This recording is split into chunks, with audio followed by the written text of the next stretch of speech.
Hello friends, ચાલો આજે આપણે જોઈએ એકાદશી સ્પેશિયલ અને શ્રાવણ માસમાં ખાઈ શકાય એવા એકદમ સ્વાદિષ્ટ અને ક્રિસ્પી ફરાળી સાબુદાણા બનાવવાની રીત. સૌ પ્રથમ અહીંયા આપણે એક વાટકી સાબુદાણા લીધેલા છે.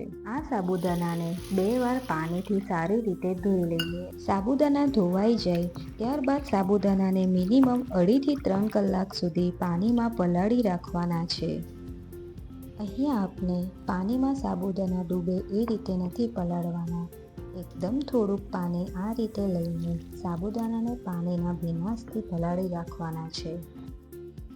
આ રીતે સાબુદાણાને પાણીમાં મિક્સ કરી લઈએ. હવે સાબુદાણાને ઢાંકીને મિનિમમ 2.5 થી 3 કલાકનો રેસ્ટ આપી દઈએ. પણ સાબુદાણા આ રીતે પાણી શોષી લે છે, માટે વચ્ચે વચ્ચે થોડુંક પાણી ઉમેરતા જઈશું અને મિક્સ કરીને ઢાંકીને છોડી દઈશું. 3 કલાકમાં આપણે 4 વાર પાણી ઉમેરેલ છે.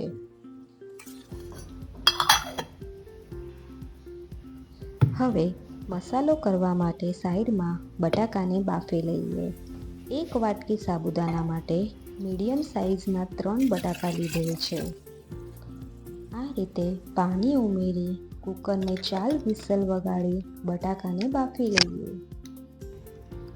હવે મસાલામાં એડ કરવા માટે થોડુંક આદું અને 2 લીલા મરચાં લીધેલ છે. એને સારી રીતે વાટીને પેસ્ટ બનાવી લઈએ. તમે તમારા સ્વાદ પ્રમાણે મરચાં ઉમેરી શકો છો.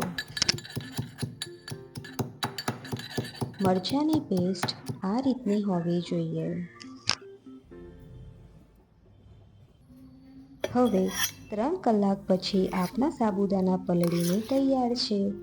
જે ન વધારે પોચા કે ન કડક આ રીતના હોવા જોઈએ.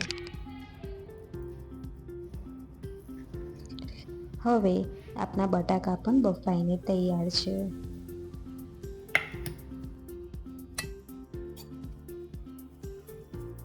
બટાકાને આ રીતે હાથથી અથવા મેસરની મદદથી મેશ કરી લઈએ. હવે સાબુદાણા અને બટાકાને સારી રીતે મિક્સ કરી લઈએ.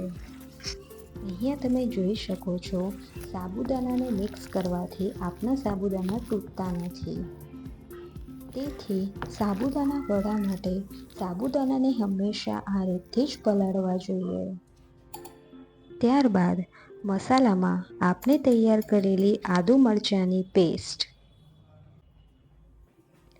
અડધી ચમચી જીરું,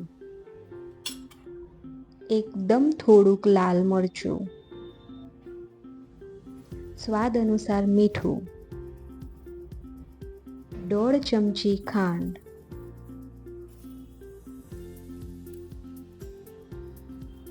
અને લીલા ધાણા ઉમેરીશું.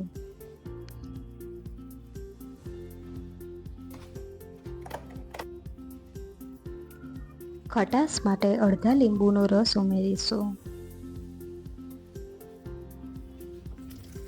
ત્યારબાદ આ બધાને સારી રીતે મિક્સ કરી લઈએ.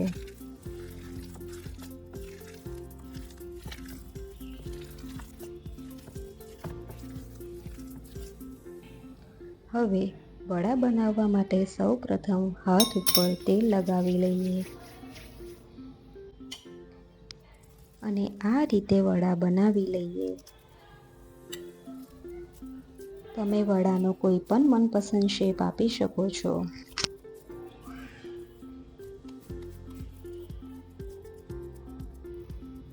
તો તમે જોઈ શકો છો, 1 વાટકી સાબુદાણા અને 3 બટાકાથી 15 થી 17 નંગ મીડિયમ સાઇઝના વડા તૈયાર થાય છે.